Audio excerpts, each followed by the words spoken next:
Welcome to எடிஸ்பிரிண்ட் academy.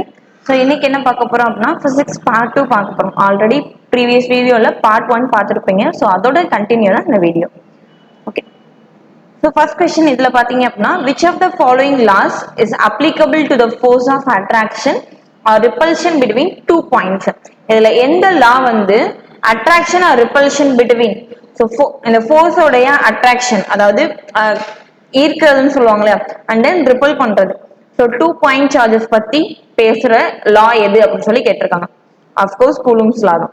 So Coulomb's லா தான் பாத்தீங்க அப்படின்னா ஆப்ஷன் டி. அவங்களுக்கு எதை பத்தி சொல்லியிருப்பாங்கன்னா charge between 2 points, 2 points in பிட்வீன்ல இருக்க அட்ராக்ஷன் அண்ட் ரிப்பல்ஷன் பத்தி உங்களுக்கு கொஸ்டின்ஸ் வருது அப்படின்னா அது கூலும்ஸ் லா தான். ஓகேவா? ஸோ ஆப்ஷன் டி தான் கரெக்டான ஆன்சர். ஓகேவா? Option D. ஸோ இதுலயே நீங்க பார்த்திருப்பீங்க Newton's law of motion. So Newton's law of மோஷன்னா first law, second law, third law அப்படின்னு சொல்லிட்டு 3 லா பிரிச்சிருப்பாங்க இல்லையா? அதான். ஸோ அது வந்து இந்த டேர்ம்குள்ளேயே வராது. ஸோ ரிலவெண்டே இல்லை. And then universal gravitation, gravitation பத்தி வர லாவும் கிடையாது. And then Kirchhoff's law, Kirchhoff's law பார்த்திருப்பீங்க சீரிஸ் அண்ட் பேரலல் அப்படின்னு சொல்லிட்டு ரெண்டு கேட்டகரியா electric series line and then parallel, voltage law and current law அப்படின்னு சொல்லி பிரிப்போம் இல்லையா? வோல்டேஜ் லா கரண்ட் லா தான் சொல்லுவாங்க. Kirchhoff's voltage law, Kirchhoff's current law அப்படின்னு சொல்லுவாங்க இல்லையா? ஸோ அதுதான். ஸோ இந்த 3 ஆப்ஷனுமே ரிலவெண்டா கூட இல்லை. ஆப்ஷன் டி தான். நீங்க ஆப்ஷன் வச்சு கூட இன்கேஸ் எனக்கு கூலும்லாம் மறந்துருச்சு என்னன்னே ஞாபகத்தை வரல அப்படின்னா 3 ஆப்ஷனும் தெரியும் அப்படின்னாலே நீங்க டிக் பண்ணிடலாம். ஓகே, அடுத்தது பாருங்க. What do you call the effect of splitting of spectral line into several component in a presence of a static magnetic field. ஒரு மேக்னெட்டிக் ஃபீல்டோட பிரசன்ஸ்ல நிறைய லைன் வந்து ஸ்பிளிட் ஆகுது, செவரல் லைன்ஸ் வந்து ஸ்பிளிட் ஆகுது. இப்ப எக்ஸாம்பிளுக்கு ஒரு லைன் இருக்குன்னு வச்சுக்கோங்க. அந்த லைன் வந்து உங்களுக்கு n நம்பர் ஆஃப் லைன்ஸா ஸ்பிளிட் ஆகுது with the presence of static magnetic field அப்படின்னு சொல்லியிருக்காங்க. ஸோ இதுக்கு ஆன்சர் பாத்தீங்க அப்படின்னா ஜீமன் எஃபெக்ட். ஓகேவா? இந்த அஸ்காரியன் எஃபெக்ட், டொமினோ எஃபெக்ட், டிசால்ட் எஃபெக்ட் இதெல்லாம் கேள்விப்பட்டிருக்கீங்களா? அஸ்காரியன் எஃபெக்ட் அப்படிங்கிறது ஆக்சுவலா இது ஒருத்தருடைய நேம். இந்த எஃபெக்ட இன்வென்ட் பண்ண இருப்பாங்க, கண்டுபிடிச்சிருப்பாங்க இல்லையா? அவங்களுடைய நேம் ஆஸ்காரியன் எஃபெக்ட் அண்ட் செரன்கோவ் எஃபெக்ட் அப்படின்னு சொல்லி சொல்லுவாங்க. செரன்கோவ் ரேடியேஷன் அப்படின்னு சொல்லி சொல்லுவாங்க. இது ரெண்டுமே சிமிலர்லி சேம் தான். ஓகேவா? ஸோ அஸ்காரியன் எஃபெக்ட் அண்ட் தென்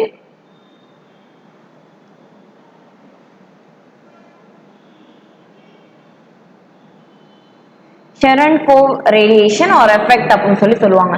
ஆக்சுவலா இது ரெண்டுமே சிமிலர்லி சேம். என்ன அப்படின்னா லைட்டை விட உங்களுக்கு ஃபாஸ்டரா டிராவல் ஆகக்கூடிய ஒரு ஆப்ஜெக்ட். இப்போ வந்து லைட்டை விட ஃபாஸ்டரா டிராவல் ஆகும். லைட்டோட ஸ்பீட் பாத்தீங்க அப்படின்னா 3 × 10⁸ மீட்டர்/செகண்ட் சொல்றீங்க. ஸோ அதை விட அந்த ரே வந்து அந்த ரேடியேஷன் வந்து ஃபாஸ்டரா டிராவல் ஆகும். எப்ப டிராவல் ஆகும் அப்படின்னா ஒரு ஃபேஸ்க்குள்ள, டயலெக்ட்ரிக் ஃபேஸ்க்குள்ளேயோ இல்ல அப்படின்னா ஒரு கிளியரான வாட்டருக்குள்ள டிராவல் ஆகுறப்ப எனக்கு லைட்டை விட ஃபாஸ்டரா டிராவல் ஆகும். அதுதான் என்ன சொல்லுவாங்க அப்படின்னா செரன்கோவ் ரேடியேஷன். ஒரு டயலெக்ட்ரிக் டென்ஸ் டயலெக்ட்ரிக் ஃபீல்டுல டிராவல் ஆகுறப்போ சொன்னாங்க அப்படின்னா அது அஸ்காரியன் எஃபெக்ட்னு சொல்லுவீங்க. செரன்கோவ் ரேடியேஷன் அப்படிங்கிறது ஒரு டென்ஸான ஒரு வாட்டர் இல்ல நார்மல் கிளியர் வாட்டருக்குள்ள டிராவல் ஆகுறப்போ அந்த ரேடியேஷன் என்ன ஆகும்னா லைட்டை விட ஃபாஸ்டரா டிராவல் ஆகும்னு சொல்லியிருக்காங்க. செரன்கோக்கு நிறைய இமேஜஸ் எல்லாம் கூட கிடைக்கும். ஒரு மாதிரி இந்த அனிமேஷன் மூவில வரப்பல ப்ளூ கலர்ல காட்டுவாங்க. ப்ளூ கலர்ல அதை நீங்க விசிபிளா பார்க்க முடியும். செரன்கோ ரேடியேஷனுடைய கலர் பாத்தீங்க அப்படின்னா ப்ளூ கலர்ல காட்டியிருப்பாங்க அந்த ரேடியேஷன் கலர். ஓகேவா? அண்ட் தென் டொமினோ எஃபெக்ட் அப்படிங்கிறது செயின் ரியாக்ஷன். ஓகேவா? ஆக்சுவலா அப்படி செயின் ரியாக்ஷன் மாதிரி. டொமினோ எஃபெக்ட்னா ஒண்ணுமே இல்லை. இந்த குழந்தைங்க விளையாடுறதுக்காக இது மாதிரி வச்சிருப்பாங்க தெரியுமா? நிறைய வீடியோஸ் எல்லாம் பார்த்திருப்பீங்க. கார்ட்ஸ் வந்து என்ன பண்ணிருப்பாங்கன்னா இது மாதிரி 1 by 1 அடுக்கி வச்சிருப்பாங்க. ஓகேவா? சோ ஒரு கார்டை தட்டி விட்டோன்னா எல்லா கார்டுமே சலன்னு எல்லாமே என்ன ஆகும்னா அப்படியே விழும். பாத்தீங்களா? அடுத்தடுத்து செயின் ப்ராசஸ் மாதிரி. அதுதான் டொமினோ எஃபெக்ட் அப்படின்னு சொல்லி சொல்லுவாங்க. ஓகேவா? ஜீமன் எஃபெக்ட் தான் இங்க நம்ம சொன்னோம், ஸ்பிளிட்டிங் ஆஃப் ஸ்பெக்ட்ரல் லைன்ஸ் அப்படின்னு சொல்லிட்டு. அடுத்தது டிசால்ட் எஃபெக்ட். இது வந்து கலர் ஆல்ட்ரேஷன் பண்றது, கலர் வந்து ஆல்டர் ஆகும். அந்த பூச்சி எல்லாம் சொல்லுவாங்க இல்லையா, பச்சொந்தி பூச்சி இது மாதிரிலாம். அது மாதிரிதான், அதோட சேர்த்து ஞாபகம் வச்சுக்கோங்க. டிசால்ட் எஃபெக்ட் அப்படிங்கிறது கலர் வந்து சேஞ்ச் ஆகும் வித் ரெஸ்பெக்ட் டு என்விரான்மெண்ட். சரௌண்டிங்கை பொறுத்து இந்த டிசால்ட் எஃபெக்ட்ல வந்து கலர்ஸ் சேஞ்ச் ஆகுது இல்லையா, அதுதான் என்ன சொல்லுவாங்க, டிசால்ட் எஃபெக்ட் அப்படின்னு சொல்லுவாங்க. ஓகேவா. அஸ்கரியான் அப்படிங்கிறது லைட் ரேஸ், அந்த ரேடியேஷன் சொல்றது. ஓகேவா. டொமினோ அப்படிங்கிறது செயின் ரியாக்ஷன். ஜீமான்ங்கிறது splitting of spectral lines. Spectral lines வந்து நிறைய லைன்ஸா ஸ்பிட் ஆகுது with presence of static magnetic field. டிசால்வ் அப்படிங்கிறது கலர் பத்தி பேசுறது. ஸோ இங்க ஆன்சர் வந்து ஆப்ஷன் சி தான். அடுத்தது பாத்தீங்க அப்படின்னா the energy derived from the heat of earth. So energy drive பண்றது எர்த்துடைய ஹீட்ல இருந்து உங்களுக்கு கிடைக்க போற எனர்ஜி தான் என்ன சொல்லுவாங்க அப்படின்னு சொல்லி கேட்டிருக்காங்க, ஜியோ தெர்மல் எனர்ஜி. ஜியோ அப்படின்னு என்ன சொல்லுவீங்க, எர்த்தா? ஜியோ மீன்ஸ் எர்த், தெர்மல் அப்படின்னா ஹீட். இதை வச்சு நீங்க என்ன பண்ணிடலாம், சூஸ் பண்ணிடலாம். சோலார் எனர்ஜி அப்படிங்கிறது உங்களுக்கு சன்ல இருந்து கிடைக்கிறது. பயோகேஸ் அப்படிங்கிறது ஒரு டிகிரேடபிள் ப்ராடக்ட்ஸ் வச்சு கிரியேட் பண்றதுதான் பயோகேஸ். அதாவது மக்கிற இதெல்லாம் வச்சு கேஸ் ஃபார்ம் பண்றது தான் பயோகேஸ்ன்னு சொல்லுவீங்க. டைடல் அப்படின்னா தெரியும், டைடல் எனர்ஜி அப்படிங்கிறது அந்த டைடல் வழியா என்ன சொல்லுவாங்க, அலை சொல்லுவாங்கல்ல, ஓஷன்ல அலை வச்சு வரதான் டைடல் எனர்ஜி. ஸோ இங்க கரெக்டா ஆப்ட் ஆகுறது பாத்தீங்கன்னா ஜியோ தெர்மல் எனர்ஜி தான். அடுத்த கொஸ்டின் பாருங்க. The many images will be formed if the light is reflected from two mirrors facing each other. So how many images, எவ்வளோ இமேஜஸ் வந்து ஃபார்ம் ஆகும் அப்படின்னு சொல்லி கேட்டிருக்காங்க. If the light is reflected from the two mirrors facing each other. ரெண்டு image வந்து face பண்ணதுன்னு வச்சுக்கோங்க. ஓகேவா. சாரி, ரெண்டு மிரர் வந்து ஃபேசிங் ஈச் அதர் அப்படிங்கிறப்போ எத்தனை இமேஜஸ் வந்து ஃபார்ம் ஆகும் அப்படின்னு சொல்லி கேட்டிருக்காங்க. இன்ஃபினிட் இமேஜஸ் வந்து ஃபார்ம் ஆகும். ஓகேவா. ரெண்டு ஆப்ஜெக்ட் வந்து உங்களுக்கு நேருக்கு நேரா ஃபார்ம் ஆகுறப்போ இன்ஃபினிட் இமேஜஸ், அதாவது ரெண்டு மிரர் வந்து நேருக்கு நேரா இருக்கிறப்போ அதுல ஃபார்ம் ஆகிற இமேஜஸ் வந்து இன்ஃபினிட்டியா இருக்கும். இன்கேஸ் உங்களுக்கு வந்து இங்க டூ மிரர்ஸ் ஃபேசிங் ஈச் அதருக்கு பதிலாக ஃபேசிங் 90 டிகிரி, 60 டிகிரி, 45 டிகிரி இது மாதிரிலாம் கொஸ்டின் கொடுத்தாங்க அப்படின்னா ஃபார்முலா இதான். ஓகேவா. ஃபார்முலா எழுதிக்கோங்க, 360 டிகிரி டிவைடட் பை ஆங்கிள் -1. இந்த ஃபார்மேட்ல எழுதி தான் நீங்க என்ன பண்ணுவீங்க, சால்வ் பண்ணுவீங்க. ஓகேவா. இப்போ எக்ஸாம்பிளுக்கு 90 டிகிரியா இருந்துச்சுன்னா சால்வ் பண்ண 4 - 1 3 இமேஜஸ் அப்படின்னு சொல்லி வரும். ஓகேவா. ஒவ்வொரு டிகிரிக்கும் ஒவ்வொரு வேல்யூஸ் இருக்கும். இங்க இதான் அப்ளை பண்ணிருப்பீங்க. இன்கேஸ் ஃபேசிங் ஈச் அதர் அப்படிங்கிறப்ப இன்ஃபினிட்டி இமேஜஸ் உங்களுக்கு கிரியேட் ஆகும். ஓகேவா. நெக்ஸ்ட் ஒன் பாருங்க. Dash is a process in which impure water is boiled and the steam is collected and condensed in a separate container, leaving many of the solid contaminants behind. Okay. So என்ன கேட்டிருக்காங்க அப்படின்னா impure வாட்டரை boil பண்றாங்க. அதுக்கப்புறம் first என்ன பண்ணாங்க, impure water is boiled. ஒரு அழுக்கான தண்ணி இருக்குன்னு வச்சுக்கோங்க. அந்த தண்ணியை வந்து என்ன பண்றாங்க அப்படின்னா கொதிக்க வைக்கிறாங்க. அதுக்கப்புறம் அதுல வரக்கூடிய ஸ்டீம் வந்து கலெக்ட் பண்றாங்க. இந்த ஆவி என்ன பண்றாங்க அப்படின்னா கலெக்ட் பண்றாங்க. அண்ட் தென் கண்டென்ஸ்டு ஒரு கண்டெய்னர்ல இல்ல செப்பரேட் கண்டெய்னர் கண்டென்ஸ் ஆகுது. கண்டென்ஸ் ஆகுது அப்படின்னா ஒரு மாதிரி கலெக்ட் பண்ணுவாங்க இல்லையா, லைட்டா கூல் பண்ணாங்க அப்படின்னா லைட்டா கண்டென்ஸ் ஆகும். அப்படியே போய் ஸ்டோர் ஆகும் அப்படிங்கிறப்பல வச்சுக்கோங்க. Leaving many of the solid contaminants. So many of the solid contaminants வந்து அதுல என்ன இருக்கும், கிடைச்சிருக்கும். ஸோ இந்த ப்ராசஸ் பேர் என்ன அப்படின்னு சொல்லி கேட்டிருக்காங்க, டிஸ்டிலேஷன் ப்ராசஸ். ஸோ இது மாதிரி ஹீட் பண்ணி அதுக்கப்புறம் அந்த வேப்பர் அந்த ஸ்டீம் என்ன பண்ணுவாங்க அப்படின்னா கூல் பண்ணுவாங்க. அதாவது டெம்பரேச்சர் கம்மி பண்ணாங்க அப்படின்னா அது ஒரு மாதிரி சின்ன சின்ன இந்த முத்து மாதிரி என்ன இருக்கும் அப்படின்னா செடிமெண்ட்ஸ் தான் உங்களுக்கு வந்து ஸ்டோர் ஆகியிருக்கும் சாலிட் பார்ட்டிகல்ஸோட. அது அந்த ப்ராசஸ் தான் டிஸ்டிலேஷன் அப்படின்னு சொல்லி சொல்லுவாங்க. ஃபில்ட்ரேஷன் அப்படின்னா தெரியும், வடிகட்டுறது. ஒன்றும் இல்லை, இப்போ நான் ஏதாவது கரையாத ஒரு விஷயம், இப்போ எக்ஸாம்பிளுக்கு பார்த்தீங்க அப்படின்னா மண்ணையும் தண்ணியை போட்டு கலக்கிட்டு நான் ஒரு வடிகட்டி வச்சு தண்ணி ஊத்தினேன் அப்படின்னா அப்படியே ஃபில்டர் ஆகி நிக்குது இல்லையா, அதுதான் ஃபில்ட்ரேஷன் அப்படின்னு சொல்லி சொல்லுவாங்க. செடிமெண்டேஷன் அண்ட் டீகன்டேஷன் ரெண்டுமே சேம் தான். இப்போ நான் என்ன பண்றேன் அப்படின்னா சேம் அதே ஒரு பீக்கர்ல தண்ணியும் எடுத்துக்கிறேன், மண் எடுத்துக்கிறேன். ஓகேவா. இல்லைன்னா பெரிய பெரிய கல் எடுத்துக்கிறேன், ரெண்டையும் போடுறேன் அப்படின்னா கீழே என்ன ஆயிரும், அப்படியே இந்த கல்லு மண் எல்லாமே என்ன ஆயிரும், அப்படியே ஸ்டோர் ஆகி நின்றும். கீழே அப்படியே இருக்கும், மேல வந்து ஒரு கிளியரான ஃப்ரெஷ் வாட்டர் மட்டும் மேல இருக்கும். அது செடிமெண்டேஷன். டீகன்டேஷன் அப்படின்னா இப்ப நம்ம வீட்டுல எல்லாம் ஏதோ ஒரு ஃபுட் செய்யறாங்கன்னு வச்சுக்கோங்க, ஏதோ ஒரு அரிசி வச்சிருக்காங்கன்னா அது லைட்டா உங்களுக்கு ஏதோ ஒண்ணு வடிகட்டுறப்பையோ இல்ல மண்ணு விழுந்துருச்சு இல்ல ஏதோ மண்ணு இருக்கு இல்ல எக்ஸ்ட்ராவா பார்ட்டிகல்ஸ் இருக்கு அப்படின்னா என்ன பண்ணுவாங்க, தேவையான அந்த தண்ணி எல்லாம் கீழே ஊத்துனாங்க அப்படின்னா அந்த மண்ணு மட்டும் அப்படியே கொஞ்சமா நின்றுருக்கும் தானே. இப்போ ஒண்ணும் இல்ல, நல்ல பெரிய பீக்கர்ல நிறைய தண்ணி இருக்கு, நான் கொஞ்சோண்டு மண்ணு மட்டும் போடுறேன். மண்ணு கூட வேணாம், இன்னும் கொஞ்சம் நைஸான பார்ட்டிகல், நைஸ் மண்ணெல்லாம் என்ன பண்றீங்க அந்த இதுல போட்டுட்டீங்க அப்படின்னா அது வந்து அப்படியே கீழே நிக்காது, கொஞ்சம் இதா இருக்கும். அப்ப நம்ம என்ன பண்ணுவோம், அந்த பீக்கர்ல இருந்து இன்னொரு பீக்கருக்கு தண்ணி எடுத்து ஊத்திடுவீங்களா, அது மட்டும் செப்பரேட் ஆகணும் அப்படிங்கிறதுக்காக தண்ணி எடுத்து நம்ம கீழே ஊத்திடுவோம், மீதி வாட்டரை வேற பீக்கர்ல எடுப்போம். ஸோ அப்போதைக்கு ஒரு செடிமெண்ட் மாதிரி கீழே ஒரு ஸ்மாலர் பார்ட்டிகலா வருது இல்லையா, அதான் டீகன்டேஷன். மோரார்லெஸ் சி அண்ட் டி சேம் தான். செடிமெண்டேஷன் அப்படிங்கிறது அப்படியே அது ஆட்டோமேட்டிக்கா செட்டில் டவுன் ஆகுறது. டீகன்டேஷன் அப்படிங்கிறது நீங்க வேற ஒரு பீக்கருக்கு கொண்டு போயிட்டு அதை செடிமெண்ட் பண்ண வைக்கிறது. ஓகேவா? ஸோ நியர்லி சேம் தான், கொஞ்சம் தான் டிஃபர் ஆகும். ஓகேவா? அடுத்தது the lowest temperature at which a substance catches fire is called its. So இது பார்த்தோன்னே உங்களுக்கு கண்டுபிடிச்சிருப்பீங்கன்னு நினைக்கிறேன். ஸோ ஃபர்ஸ்ட் பாயிலிங் பாயிண்ட் அப்படிங்கிறது அது கொதிக்கக்கூடிய ஒவ்வொரு சப்ஸ்டன்ஸ்க்கும் ஒவ்வொரு சொல்யூஷனுக்கும் ஒரு பாயிலிங் பாயிண்ட் உண்டு. ஸோ இப்போ வாட்டர் எடுத்துக்கினா அதோட பாயிலிங் பாயிண்ட் ஒரு சர்டைன் டெம்பரேச்சர் இருக்கும், அந்த இடத்துல தான் அது கொதிக்கவே ஆரம்பிக்கும். ஓகேவா? 100 டிகிரி செல்சியஸ்ல தான் அது என்ன கொதிக்க ஆரம்பிக்கும் அப்படின்னு சொல்லுவாங்க. இக்னிஷன் அப்படிங்கிறது ஓகே அதுக்கு லாஸ்டா வரும். நார்மல் டெம்பரேச்சர் அப்படின்னா நார்மல், நீங்க ரூம் டெம்பரேச்சர்ல இருக்கீங்க, அட்மாஸ்பியர் டெம்பரேச்சர் இருக்கீங்க, அதுதான் normal temperature. And then melting point அப்படிங்கிறது உருகுறது. ஐஸ் வச்சிருக்கேன் அப்படின்னா ஐஸை கொண்டு வந்து நான் இப்போ என் டேபிள்ல வைக்கிறப்போ ஐஸ் என்ன ஆகும், கண்டிப்பா உருகும்.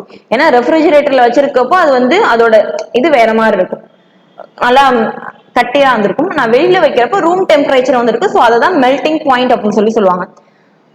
தென் லாஸ்ட் இக்னிஷன் டெம்பரேச்சர், அதான் ஆன்சர். இக்னிஷன் அப்படின்னா ஒரு ஸ்பார்க்னாலே இக்னைட் ஆகுது அப்படின்னு சொல்லுவாங்க. ஒரு ஸ்பார்க்ல என்ன ஆகும் அப்படின்னா அது என்ன ஆயிடும், டக்குன்னு ஃபயர் வந்து கேட்ச் பண்ணிடும். இப்ப நீங்க வண்டிலாம் கிக்கர் வச்சு நம்ம என்ன பண்றோம், கிக்கர் வச்சு பைக் ஸ்டார்ட் பண்றீங்க, கிக்கரை நீங்க படல் பண்ணோன்னே எப்படி வண்டி ஸ்டார்ட் ஆகுது, அப்போ வந்து ஒரு ஸ்பார்க் வந்து அங்க கிரியேட் ஆகும், அதுதான் இக்னிஷன் டெம்பரேச்சர் அப்படின்னு சொல்லுவாங்க. லோவஸ்ட் இக்னிஷன் டெம்பரேச்சர் எதுக்கு தேவைப்படும், லோவஸ்ட் இக்னிஷன் டெம்பரேச்சர்ல ஸ்பார்க் ஆகக்கூடிய ஃபியூல் எது அப்படின்னு சொல்லி கேட்பாங்க. கெரோசின் தான். அதுக்கு ரொம்ப மைன்யூட்டான இதுவே போதும் இக்னிஷன் டெம்பரேச்சர். இதுக்கு என்ன மீனிங் அப்படின்னா ஒன்றும் இல்லை, இப்போ இக்னிஷன் டெம்பரேச்சர் அப்படிங்கிறது நான் ஒரு ஸ்பார்க் இல்ல ஒரு லோ அமௌண்ட் ஆஃப் டெம்பரேச்சர் கொடுத்தோன்னே என்ன ஆகும், அது வந்து பத்திக்கிறது, ஃபயர் வந்து கேட்ச் பண்ணிக்கும். ஒன்றும் இல்லை, இப்போ கெரோசின் பக்கத்துல நெருப்பு எடுத்துட்டு போனாலே ஒட்டிக்கும் அப்படின்னு சொல்லுவாங்களா, அதுதான். ஸோ அது பக்கத்துல நீங்க எடுத்துட்டு போறப்பே அது வந்து குப்புன்னு பத்திக்கும். ஸோ லோவஸ்ட் இக்னிஷன் டெம்பரேச்சர் இருக்கு அப்படின்னா அதுதான் என்ன சொல்லுவாங்க, கெரோசின் அப்படின்னு சொல்லுவாங்க. ஓகேவா? அடுத்தது the current in the bulb will stop flowing. So எப்போ வந்து ஒரு பல்ப் ஒரு சீரிஸ் இருக்குன்னு வச்சுக்கோங்க, ஏதாவது ஒரு சீரிஸ் இது மாதிரி ஏதாவது ஒரு சீரிஸ் இருக்குன்னு வச்சுக்கோங்க, பேட்டரி, அதுக்கப்புறம் இங்க ஒரு ஏதோ ஸ்விட்ச் வச்சிருக்கீங்க, இங்க வந்து ஒரு பல்ப் இருக்கு. ஓகேவா? ஸோ இந்த பல்புக்கு ஃப்ளோ ஆகக்கூடிய கரண்ட் வந்து எப்போ வந்து ஸ்டாப் ஆகும் அப்படின்னு சொல்லி கேட்டிருக்காங்க. எப்போ ஸ்டாப் ஆகும், இந்த conductor is on. Conductor on ஆச்சுன்னா நல்லா தான் அது வந்து ஃப்ளோ ஆகும், ஸோ ஸ்டாப் ஆகாது. if the circuit is broken, so circuit எப்பயாவது ப்ரோக் ஆயிடுச்சு அப்படின்னா, இந்த இடத்துல நான் வெட்டி விட்டுட்டேன், கட் பண்ணி விட்டுட்டேன், அப்ப என்ன ஆயிரும், ஆட்டோமேட்டிக்கா அந்த பல்ப் வந்து எரியாம போயிடும். So if the circuit is broken தான் answer. when the switch is turn on பண்ணா இந்த ஸ்விட்ச் வந்து என்ன ஆயிரும், அப்படியே க்ளோஸ் ஆயிரும், ஓப்பன் லூப்ல இருக்கிறது அப்படியே க்ளோஸ் ஆயிரும். ஸோ கண்டினியூ ஃப்ளோ ஆக ஆரம்பிக்கும். If there is a magnetic field, magnetic field இருந்தாலும் அது கட் ஆகலாம் ஆக போறது இல்லை. So option B, the circuit is broken. What is represented by the product of force with displacement in direction of force? So என்ன கேட்டிருக்காங்க, இதுக்கு answer என்ன, product of force with displacement. F into D என்ன சொல்லுவீங்க, D ன்னு சொல்ல மாட்டாங்க, S ன்னு சொல்லுவாங்க. டிஸ்பிளேஸ்மெண்ட்டை சம்டைம்ஸ் S ன்னு டினோட் பண்ணியிருப்பாங்க. ஸோ இதுக்கு என்ன ஃபார்முலா, ஒர்க். ஓகேவா? So answer work. இம்பல்ஸ் அப்படின்னா தெரியும், இம்பல்ஸ்க்கு பார்த்தீங்க அப்படின்னா F into S ன்னு சொல்லியிருப்பீங்க. ஓகேவா? சாரி, இதுக்கு டிஸ்பிளேஸ்மெண்ட், இது வந்து F into S ன்னு சொல்லுவோம். அண்ட் தென் மொமெண்டம் பாத்தீங்க அப்படின்னா m into mass into velocity. பவர்னா நமக்கே தெரியும், ஒர்க் டிவைடட் பை டைம். ஓகேவா, இல்லைன்னா டீன்னு எடுத்துக்கோங்க. ஸோ இங்க பாத்தீங்க அப்படின்னா with respect to direction of force அப்படிங்கிறப்போ ஒர்க் தான். ஓகேவா. அடுத்தது wind turbines converts dash energy into mechanical power. So wind turbines இருக்கு இல்லையா, இந்த காத்தாடின்னு சொல்லுவோம் இல்லையா, அது வந்து எந்த ஃபார்ம் ஆஃப் எனர்ஜி வந்து மெக்கானிக்கல் பவருக்கு கன்வெர்ட் பண்ணுது அப்படின்னு சொல்லி கேட்டிருக்காங்க. ஸோ கெமிக்கல் எனர்ஜி அப்படின்னா கெமிக்கல் ரியாக்ஷன், ஏதாவது நான் கெமிக்கல் சப்ஸ்டன்ஸ் யூஸ் பண்ணி ரியாக்ஷன் நடக்க வச்சு மெக்கானிக்கல் பவர் கொண்டு வரேனா, இல்ல. ஸோ ஆப்ஷன் ஏ கிடையாது. அடுத்தது நியூக்ளியர் எனர்ஜி. நியூக்ளியர் எனர்ஜி அப்படிங்கிறது நம்ம எலக்ட்ரிசிட்டிக்காக மட்டும்தான் நம்ம யூஸ் பண்ணிட்டு இருக்கோம். அந்த அட்டாமிக் ஸ்டேஷன்ல யூஸ் பண்றதா நியூக்ளியர் எனர்ஜி. ஸோ இங்கேயுமே நியூக்ளியர் வச்சு நம்ம எந்த ஒரு ப்ராசஸுமே செய்யல. ஸோ இதுவுமே கிடையாது. கிராவிடேஷன் அப்படிங்கிறப்போ புவி ஈர்ப்பு சக்தின்னு சொல்லுவேன், அந்த எனர்ஜியுமே நம்ம யூஸ் பண்ணலாம். Last one kinetic energy. Kinetic அப்படின்னா மெக்கானிக்கல் எனர்ஜி. அதாவது கைனடிக்னா மெக்கானிக்கல்னு சொல்ல முடியாது, ஒரு மூவ்மெண்ட் உள்ளது, ஒரு மோஷன் உள்ளது, மூவ் ஆகுது அப்படிங்கறதான் கைனடிக் அப்படின்னு சொல்லி சொல்லுவாங்க. ஓகேவா. சோ கைனடிக் அப்படிங்கிறப்போ எனக்கு அந்த விண்மில் வந்து சுத்தினதுக்கு அப்புறம் தான் உங்களுக்கு அது வந்து மெக்கானிக்கல் பவர் வந்து ஜென்ரேட் ஆகுதுன்னு சொல்லிட்டாங்க. சோ இங்க நம்ம என்ன ஃபார்ம் ஆஃப் எனர்ஜி யூஸ் பண்றீங்க, converts kinetic energy into mechanical energy. ஓகேவா. In the content of ocean energy conversion, T in OTEC stands for. இந்த டீங்கிற டேர்ம் வந்து எதுக்காக இருக்கு அப்படின்னு சொல்லி கேட்டிருக்காங்க. டீக்கு ஃபார் ஆன்சர் பாத்தீங்கன்னா தெர்மல். OTEC. ஸோ இதோடைய T stands for என்ன சொல்லியிருக்காங்க, தெர்மல். பி, ஆப்ஷன் பி தான் ஆன்சர். ஓகேவா. Ocean thermal energy conversion. ஓகேவா. ஓஷன் தெர்மல் எனர்ஜி கன்வர்ஷன் அப்படின்னா அதை வார்ம் பண்ணி அந்த அட்மாஸ்பியருக்கு ஏத்தாப்புல என்ன பண்றது, ப்ராசஸ் பண்றதுதான் ஓஷன் தெர்மல் எனர்ஜி கன்வர்ஷன் அப்படின்னு சொல்லி சொல்லுவாங்க. ஸோ இந்தியால இந்த ocean energy conversion warm turbine எங்க இருக்குன்னு பாத்தீங்க அப்படின்னா கவரட்டி ஐஸ்லாண்ட், லட்சத்தீவு ஐஸ்லாண்ட் இல்ல, லட்சத்தீவுல பாத்தீங்க அப்படின்னா கவரட்டில இருக்கு. லட்சத்தீவுல கவரட்டி அப்படிங்கிற இடத்துலதான் இந்த பிளான்ட் வந்து வச்சிருக்காங்க இந்தியால. ஓஷன் தெர்மல் எனர்ஜி கன்வர்ஷன், ஓஷன்ல இருந்து உங்களுக்கு தெர்மல் எனர்ஜி வந்து கன்வெர்ட் பண்ற ஸ்டேஷன் பாத்தீங்க அப்படின்னா இங்கதான் இருக்கு. ஓகேவா. T stands for thermal. ஓகேவா. சோ அடுத்தது பார்த்தோம் அப்படின்னா which of the following is a not a fossil fuel. இதுல எது வந்து fossil fuel கிடையாது அப்படின்னு சொல்லி கேட்டிருக்காங்க. இது எல்லாமே fossil fuel தான். ஆஸ்பால்ட், பிட்டுமென், பெட்ரோலியம், இது எல்லாமே fossil fuel தான். பயோமாஸ் மட்டும்தான் என்ன கிடையாது, fossil fuel கிடையாது. இது ரெண்டுமே நியர்லி தாரை தான் சொல்லுவாங்க. இந்த தார்னா இந்த ரோடு போடுவாங்க இல்லையா, அதுதான் அஸ்பால்ட் அப்படிங்கிறது தார் தான் நியர்லி. இது வந்து பெட்ரோலியம், கோல், வுட் எல்லாத்தையுமே வச்சிருக்கதா ஆஸ்பால்ட். பிட்டுமென் அப்படிங்கிறது கோல் அண்ட் ஆயில், நேச்சுரலி கிடைக்கக்கூடிய கோல் அண்ட் ஆயில் வச்சு வரதான் பிட்டுமென். ஓகேவா. அடுத்தது பெட்ரோலியம். ஸோ இது எல்லாமே ஃபாசில் ஃபியூல் தான். நாட் ஃபாசில் ஃபியூல் அப்படிங்கிறது பயோமாஸ் தான். ஓகேவா. Torr is a unit of dash. So டார்ங்கிறது எதோடைய யூனிட் அப்படின்னு சொல்லி கேட்டிருக்காங்க. டார்ங்கிறது எதோடைய யூனிட், ப்ரெஷருடைய யூனிட். ஸோ இதை எப்படி சொல்லுவாங்க அப்படின்னா 1 torr equal to 1 divided by 760 atmosphere pressure அப்படின்னு சொல்லி சொல்லுவாங்க. 1/760 அட்மாஸ்பியரிக் ப்ரெஷர், ATM அப்படின்னு சொல்லி சொல்லுவாங்க. டார் ஈக்குவல்ஸ் டு 1/760 அட்மாஸ்பியரிக் ப்ரெஷர் அப்படின்னு சொல்லி சொல்லுவோம். ஓகேவா. ஸோ இது வந்து ப்ரெஷருடைய யூனிட். ப்ரெஷருக்கு பாஸ்கலும் சொல்லுவாங்க, டாரும் சொல்லுவாங்க. ஓகேவா. அடுத்தது பாத்தீங்கன்னா twin paradox is associated with. Twin paradox அப்படின்னா ஒண்ணும் இல்ல, இப்போ வந்து ஒரு ட்வின்ஸ் இருக்காங்கன்னு வச்சுக்கோங்க. ஒரு ட்வின்ல ஒருத்தர் வந்து பாத்தீங்க அப்படின்னா 2 பேரும் ஒரே நாள் பிறந்திருப்பாங்க. ஓகேவா. ஸோ ஒருத்தர் என்ன பண்றாங்க அப்படின்னா எர்த்ல இருக்காங்க, இன்னொருத்தர் வந்து என்ன பண்றாங்க அப்படின்னா ஸ்பேஸ்க்கு வந்து அனுப்பிச்சிருக்காங்கன்னு வச்சுக்கோங்க. ஸோ ஒரு 30 இயர்ஸ்க்கு அப்புறம் ஸ்பேஸ்ல இருந்து போயிட்டு, எக்ஸாம்பிளுக்கு சொல்றேன், 30 இயர்ஸ்க்கு அப்புறம் அவர் இங்க ரிட்டர்ன் வராருன்னு வச்சுக்கோங்களேன். அவர் வந்து ஆல்ரெடி எர்த்ல இருக்கிறவரை விட யங்கா இருப்பாங்க. ஸோ ட்வின்ஸ்னா ஒரே மாதிரி தானே ஏஜ் அவங்களுக்கு அதிகமாகும், ஒரே நாள் பிறந்தவங்க ஒரே மாதிரி இருக்கவங்க. ஸோ அவங்களுக்கு 2 பேருக்குமே ஈக்குவலா தான் ஏஜ் வந்து அதிகமாகும். பட் பூமியில இருக்காங்கல்ல, அவங்களுக்கு என்ன ஆகிருக்குன்னு பாத்தீங்க அப்படின்னா ஏஜ் வந்து அதிகமாயிருக்கும். அந்த இது எல்லாமே என்னவாயிருக்கும், ஏஜ் வந்து அவங்களுக்கு அதிகமாயிருக்கும். பட் அந்த ஸ்பேஸ்ல இருந்து வந்தாங்க இல்லையா இன்னொருத்தவங்க, அவங்களோட ஏஜ் வந்து கம்மியாவே இருக்கும். இதைதான் என்ன சொல்லுவாங்க, ட்வின் பாரடாக்ஸ் அப்படின்னு சொல்லுவாங்க. சோ இது இதை எதை டிபெண்ட் பண்ணி இருக்கு அப்படின்னு சொல்லி கேட்டிருக்காங்க. ஹைட்ரோடைனமிக் அப்படின்னா வாட்டர் சிஸ்டம் பத்தி, வாட்டர் மோஷன் அந்த மாதிரி, ஹைட்ராலிக்ஸ், நியூமேட்டிக்ஸ் அதுல போயிடும். பிராக்டிக்கல் பிசிக்ஸ் அப்படிங்கிறது இது ரிலேட்டடா கூட இல்ல. குவாண்டம் மெக்கானிக்ஸ் அப்படிங்கிறது குவாண்டம் தியரி பத்தி படிக்கிறது. Last one the theory of relativity. Theory of relativity தான் உங்களுக்கு கரெக்டான ஆன்சர். ஓகேவா? So twin paradox is associated with theory of relativity. Relativity theory வச்சுதான் இந்த ட்வின் பாரடாக்ஸ் அப்படிங்கிறது சொல்றாங்க. ஓகேவா? ஸோ அடுத்த கொஸ்டின் பாத்தீங்க அப்படின்னா, which scientific instrument is used to measure the height of an aircraft above a fixed level? ஒரு fixed லெவல்ல வந்து ஏர்கிராஃப்டோடைய ஹைட் கண்டுபிடிக்க எந்த இது யூஸ் பண்றாங்க அப்படின்னு சொல்லி கேட்டிருக்காங்க. First one fathometer. ஃபேத்தோமீட்டர் அப்படிங்கிறது ஓஷன் டெப்த், ஓஷனுடைய டெப்த் வந்து மெஷர் பண்றதுக்காக தான் எது யூஸ் பண்றாங்க, ஃபேத்தோமீட்டர். ஓகேவா? பேரோமீட்டர் அப்படிங்கிறது அட்மாஸ்பியரிக் பிரஷர், அட்மாஸ்பியருடைய பிரஷர் வந்து கால்குலேட் பண்றதுக்காக என்ன பண்றது, பாரோமீட்டர் வந்து யூஸ் பண்றது. அடுத்தது அல்ட் மீட்டர். அல்ட் மீட்டர் என்ன சொல்லுவாங்க அப்படின்னா அண்ட் ஆல்டிடியூட் மீட்டர்னு சொல்லுவாங்க. ஆல்டிடியூட் அப்படின்னா ஹைட் தானே சொல்வீங்க. அல்ட் மீட்டர் தான் ஹைட்டை மெஷர் பண்றதுக்காக யூஸ் பண்றது. ஓகே, ஒரு பிக்ஸ்டு லெவல்ல இருந்து ஒரு ஹைட்டை மெஷர் பண்றதுக்காக யூஸ் பண்றது altimeter. Then watt meter அப்படிங்கிறது தெரியும், எலக்ட்ரிசிட்டி நம்ம யூஸ் பண்றது. ஓகேவா?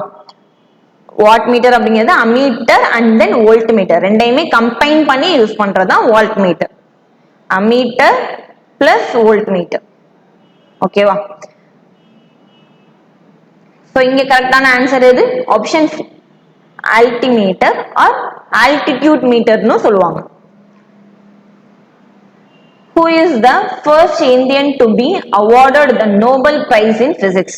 So பிசிக்ஸ்ல ஃபர்ஸ்ட் யார் வந்து நோபல் பிரைஸ் வாங்கினாங்க அப்படின்னு சொல்லி கேட்டிருக்காங்க. ஸோ நல்லாவே தெரியும், சர் சி வி ராமன் அப்படின்னு சொல்லி சொல்லுவாங்க. ஸோ இங்க என்ன பண்ணிருக்காங்க, ஃபுல் நேம் கொடுத்துருக்காங்க, சந்திரசேகர வெங்கட்ட ராமன் அப்படின்னு சொல்லி கொடுத்துருப்பாங்க. ஸோ ஆப்ஷன் டி தான் கரெக்டான ஆன்சர். ஓகேவா? சர் சி வி ராமன் சொல்லுவோம். ஸோ ஃபுல் ஃபார்ம் பாத்தீங்க அப்படின்னா சந்திரசேகர வெங்கட்ட ராமன். ஓகேவா? ஸோ இது மாதிரிதான் உங்களுக்கு ஏஎல்பியில பாத்தீங்க அப்படின்னா கொஸ்டின்ஸ் கேட்பாங்க. இது இல்லாம சம் ரிலேட்டடாவும் கேட்பாங்க. ஸோ சம்ஸ் எல்லாம் இல்லாம கால்குலேஷன் இல்லாம கொஸ்டின்ஸ் பாத்தீங்க அப்படின்னா இது மாதிரிதான் இருக்கும். ஓகேவா? ஸோ நெக்ஸ்ட் டாபிக்ல பார்க்கலாம்.